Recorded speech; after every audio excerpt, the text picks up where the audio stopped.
Section 8.3 is all about the Industrial Revolution.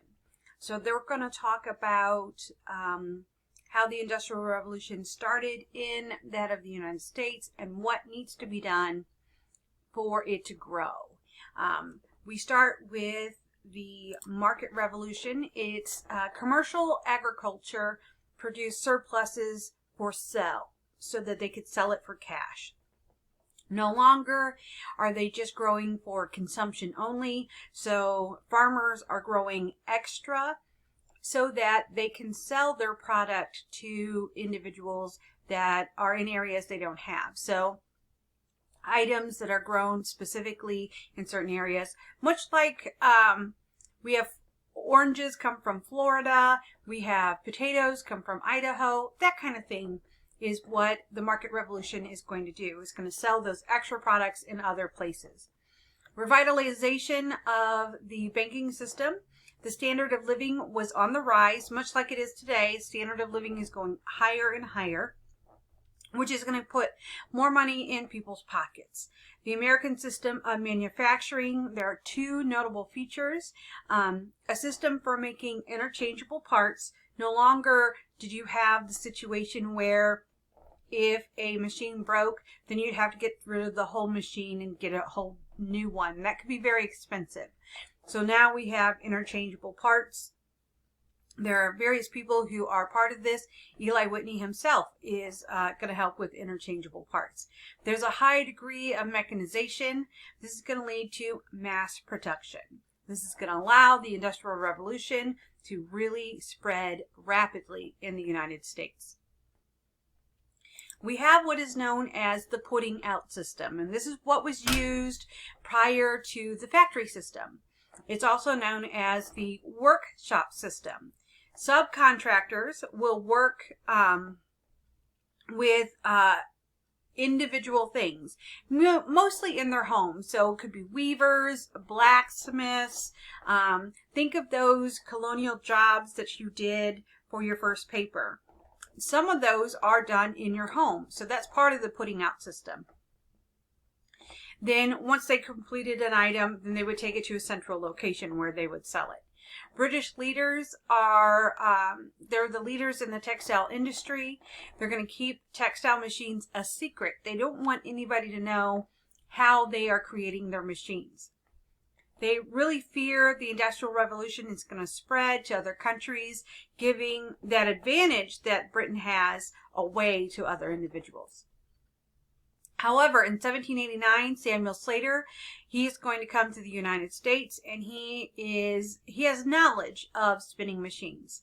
And in the beginning, Britain didn't really want anybody who had knowledge of these to immigrate to the U.S. They really tried to keep them there. So Samuel Slater is going to sneak out of Great Britain. He's going to come to the U.S. He's going to build his own spinning machine.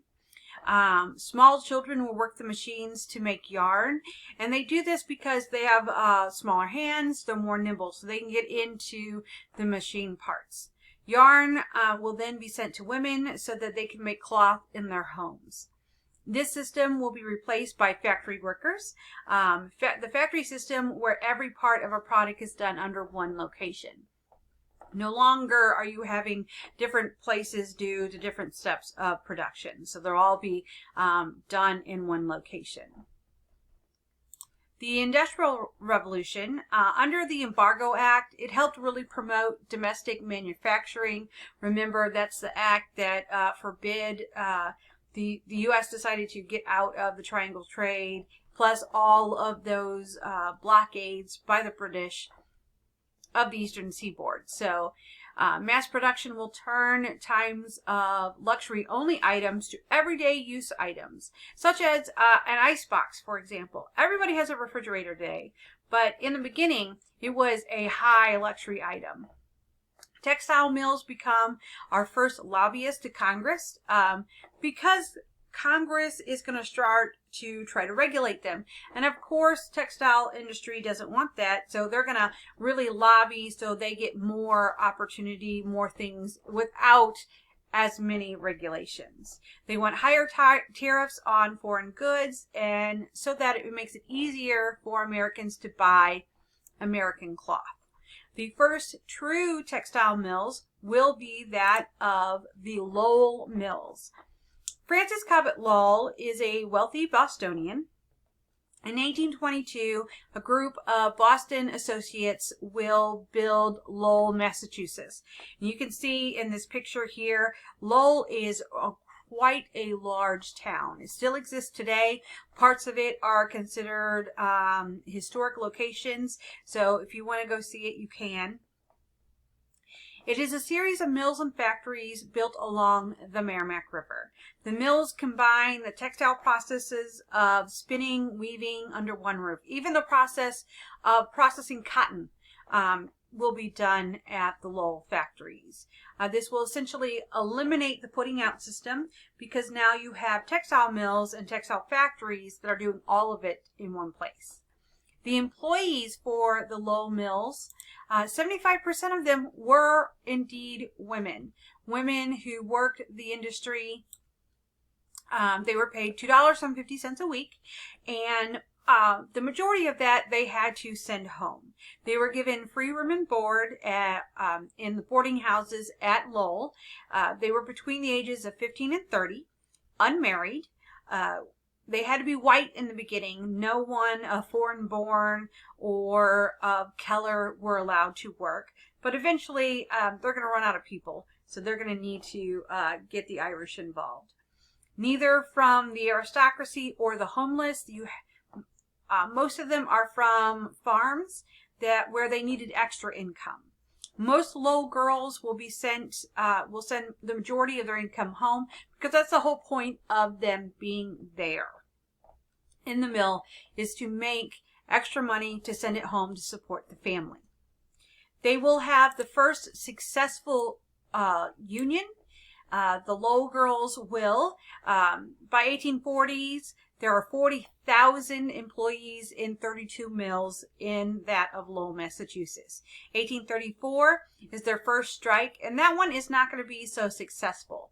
However, they're going to reorganize, and in 2 years later, they're going to have their second strike, and it is going to be successful.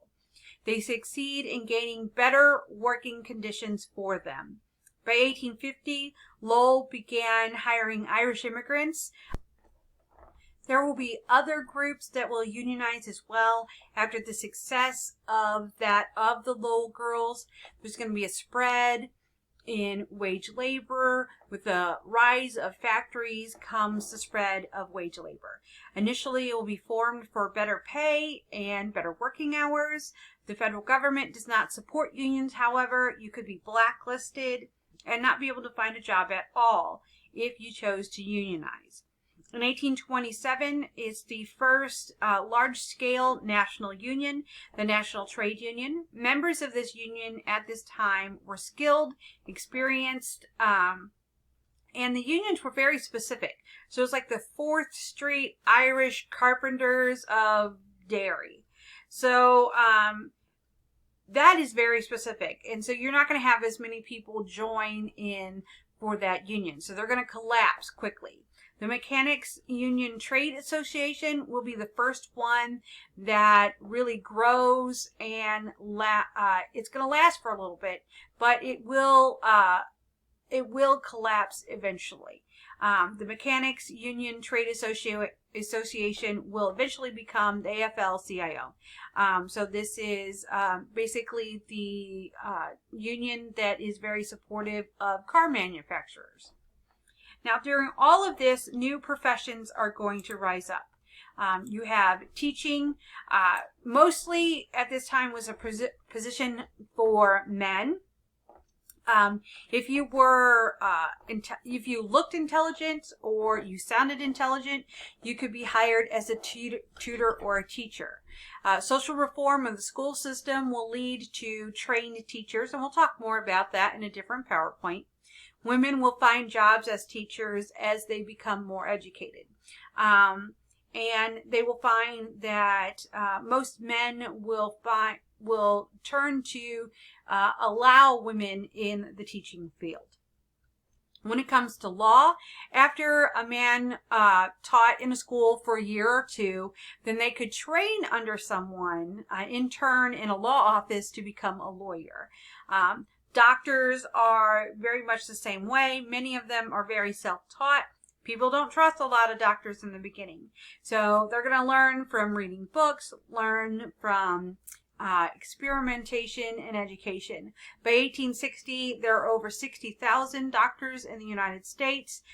There still is no regulation in the 1800s for being a physician. That will not happen until after the turn of the century into the 1900s. Engineers, they believe women were not smart enough to become engineers, so they really were blackballed from that. They weren't allowed to be part of the engineering profession. Women's work was considered being a nurse, being a midwife. You could be a teacher, but at a half pay. In 1830, women started to demand more and more rights as they come together, and with the success of the Lowell Mills, they are going to unionize. So now you're going to go to the last section of Section 8, and that's 8.4, transportation.